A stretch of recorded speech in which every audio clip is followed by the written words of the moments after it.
Oi, gente, tudo bem com vocês? Sejam mais uma vez bem-vindos e bem-vindas ao Renologia. Eu sou o professor Tiago Renó e hoje nós vamos discutir sobre as teorias da abiogênese e da biogênese. Duas teorias que tentaram explicar como surgiam os seres vivos. Uma não teve muito sucesso, a outra, pelo contrário, foi muito bem sucedida.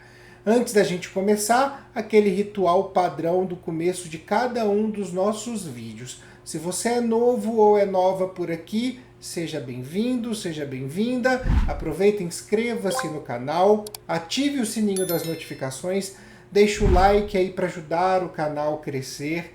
Pega papel e caneta, porque é a hora do estudo. Quando nós falamos de origem da vida, nós possivelmente estamos falando em duas vertentes. A primeira vertente vai trabalhar a ocupação do espaço no planeta Terra, o surgimento de novas populações. E a outra vertente vai trabalhar a origem do primeiro ser vivo, a origem literal da vida no planeta. A primeira dessas vertentes, que fala da ocupação do planeta, é a que vai discutir as duas teorias que falaremos hoje, a abiogênese e a biogênese. Como eu já adiantei para vocês, uma dessas teorias já foi descartada e não é mais utilizada, mas vale o contexto histórico dela, por isso o estudo, e a outra sim é assumida como uma verdade dentro da comunidade científica. A teoria que nós começamos a estudar, ela vem de uma necessidade do ser humano em explicar determinados fenômenos. Por exemplo, muito antigamente se observava que silos de cereais, estoques de cereais, atraíam ratos. Na verdade, a palavra atração não era bem conhecida. Surgiam ratos nesses estoques de cereais. Também se observava insetos, pragas surgirem nas lavouras. Também se observava larvas surgirem na carne. E por essa observação, dada o conhecimento científico que se tinha, que ainda era limitado, acreditava-se que a vida surgia de uma ativação, de uma espécie de fermento da matéria inanimada. Uma das primeiras pessoas que propôs isso na história da humanidade, e por muitos é considerado o pai da teoria da abiogênese, foi Aristóteles. Sim, o Aristóteles, aquele mesmo filósofo grego que você estuda nas suas aulas de filosofia, aquele mesmo cara que tem percepções e tem estudos e tem palavras tão importantes para a construção do pensamento. Mas na questão biológica, nesse ponto aqui, a observação de Aristóteles foi falha. Nós vamos até debater como ela foi comprovadamente falha, mas a gente pode dizer hoje que essa teoria, que é a teoria da abiogênese, ela traz aí o Aristóteles como seu pai, lá para o ano 300 e pouco antes de Cristo, tudo bem? Bem, a teoria não ficou só presa em Aristóteles. Outros cientistas, outras personalidades ao longo da história da humanidade também defenderam a teoria da abiogênese. Um deles foi o Van Helmont, um cientista, um médico belga que seguia bastante essa crença do Aristóteles do surgimento da vida através da matéria inanimada, e ele foi capaz, inclusive, de escrever fórmulas que dariam origem aos seres vivos, tá? Lembra até um pouco os processos da alquimia, certo?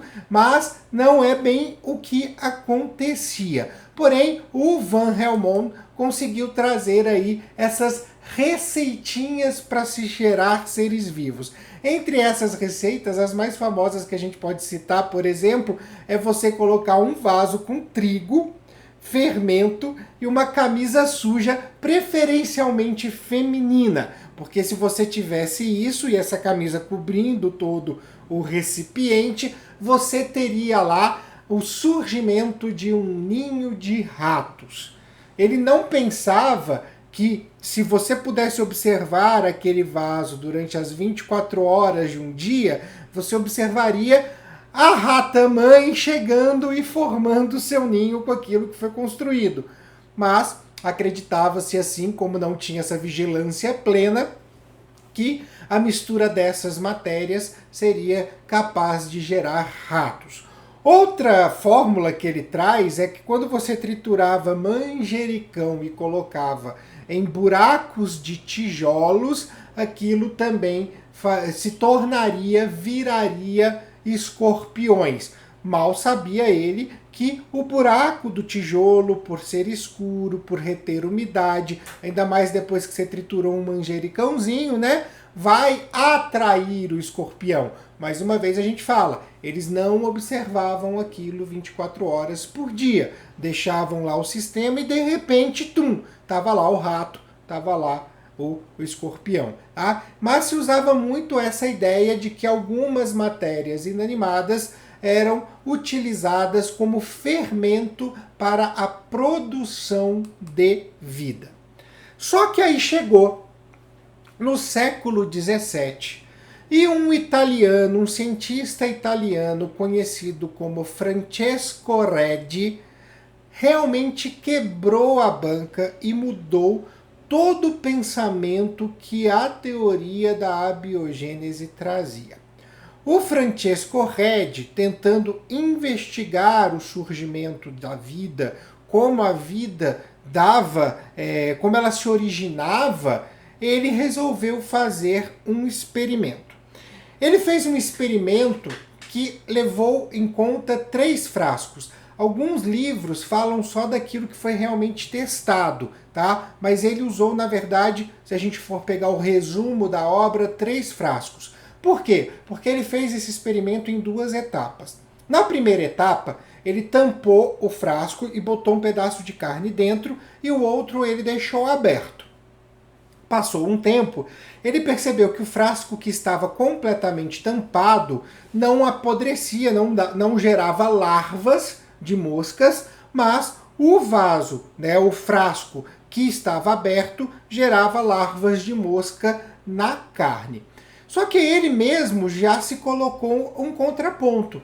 Ele, naquela época, a gente está falando do século XVII, bastante importante a gente sempre ressaltar isso, ele falou, podem falar que dentro do frasco tampado não tem ar. E se não tiver ar, podem falar que a vida não surge na ausência do ar, né? Porque, afinal de contas, a gente precisa respirar. Então eu vou fazer uma outra experiência aqui. Então ele pegou, de novo, ele repetiu o experimento, mas antes de usar, né, de fechar o frasco totalmente, que é o que a gente poderia chamar de frasco controle, porque aquele ele já viu que não surgia larvas, tá? Ele fez o quê? Ele pegou uma gaze, certo? Um tecido e cobriu a boca do frasco com esse tecido. Porque o tecido permite a troca gasosa, permite a entrada de ar no frasco, então ninguém poderia simplesmente chegar para ele e falar assim, não entrou ar, por isso que a vida não surgiu. Feito isso, o Redi então botou lá um tempinho, o frasco aberto, o frasco com a gaze, esperou lá o resultado acontecer. O que ele observou? Mais uma vez, o frasco que estava aberto deu larvas de mosca na carne. Porém, o frasco que estava com a gaze não deu larvas de mosca. Só que as moscas se aproximavam do frasco, afinal de contas o cheiro da carne saía pelo frasco. E ele observou que na gaze existiam pequenos ovinhos de mosca. E aí sim ele conseguiu perceber algo fundamental. Eu trouxe aí até uma esquematização de como é o experimento do Redi para que vocês possam ver. Então eu trago o frasco 1 como um controle, certo? Que foi da primeira etapa do experimento do Redi. O frasco 2 com gaze, que permitiu a aproximação de moscas que depositaram seus ovos na gaze.